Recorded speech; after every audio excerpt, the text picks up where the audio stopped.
Welcome back, folks. In today's video we will be installing a square corner flush bolt by Everbuilt. Now, I bought this piece for around 12 bucks, and it's a very cost-effective way to secure one of your double doors. It's a great way to have one active and one passive. Now, everything you need is included in the box. Now, as for our door, we have an MDF double pre-hung interior door. Now, again, this is builder's grade, guys, so we're talking hollow core here. A lot of MDF, a lot of cardboard, a little bit of wood. But don't blame me, guys. It's the builders. You can see that we traced our position of the flush bolt.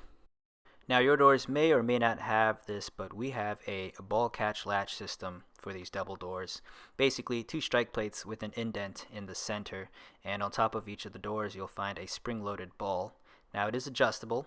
You spin it clockwise or counterclockwise to lower or to raise it. And basically you push in the door and the little ball will depress down and catch onto the strike plate. Now, the system works okay with closets, but not for the entrance to a master bedroom. First thing we did was measure the flush bolt to see how deep we need to cut into the door, which ended up being 3/4. Then we positioned it, just eyeing it, and lined up to where the 3/4 cut needs to be done. Hence why you could see the outline stop before the actual flush bolt ends. Now, we used an oscillating tool with this blade to make the cuts into our MDF hollow core door. However, maybe your door is solid core or maybe it's solid wood, which this way would yield in better results. But we later discovered our door has cardboard in that section, making the process a little bit more difficult for us. We taped it to 3/4 just to let us know how far to cut into, because this bolt goes in 3/4. So that's going to give us a reference on how deep to take the blade. So our original approach for this was to create an outline using light, gentle cuts as a guide, basically for when we do the actual 3/4 inch cuts. But as you can see here, this is where we discovered that it's pretty much cardboard in this whole area, making the cuts not as pretty. But it still ended up working for us. Looking back, maybe we should have used a utility knife or something to cut out the outline and perhaps bring in nicer cuts, but this way still ended up working, and we do the full 3/4 inch cuts using the tape as reference to see how far to push the blade in.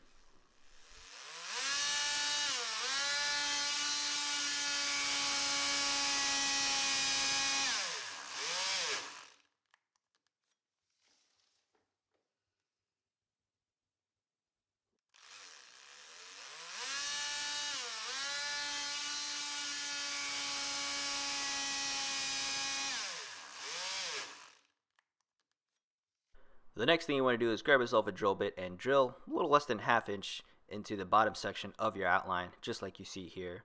Now, this is going to serve you as a stopping point for your chisel, which is the next thing we do here.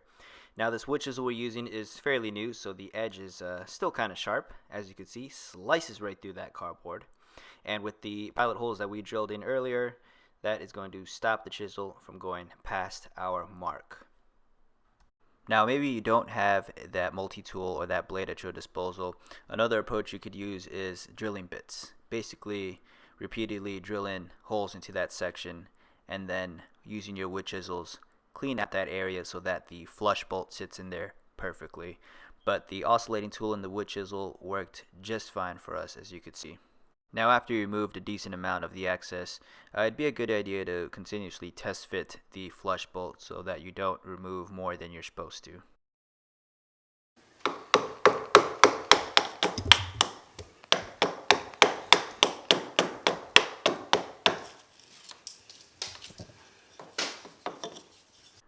Keep removing the required amount of excess in order for the flush bolt to sit in there perfectly aligned and even with the door, making sure nothing is sticking out on the face and the top of the bolt.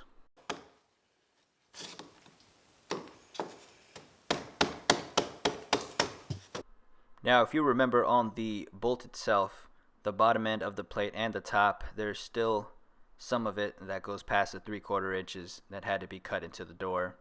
Now, obviously, this is a flush bolt, which means it needs to sit flush. Nothing needs to be portraying out, which is why we are marking that with this wood chisel right now, and essentially gonna remove a bit of the top layer in order for the bolt to sit flush, just like you see here, top and bottom. Next up, we're going to be drilling the hole into the top jamb or header for the door bolt to slide into. Now, the way we did this was by grabbing our pencil and essentially tracing around the top rim of the bolt when it's in the lock position. Now, the idea is if you have enough of the graphite dust, you'll be able to lower the bolt, close the door, lift the bolt back up, and have yourself a perfectly positioned outline for you to drill.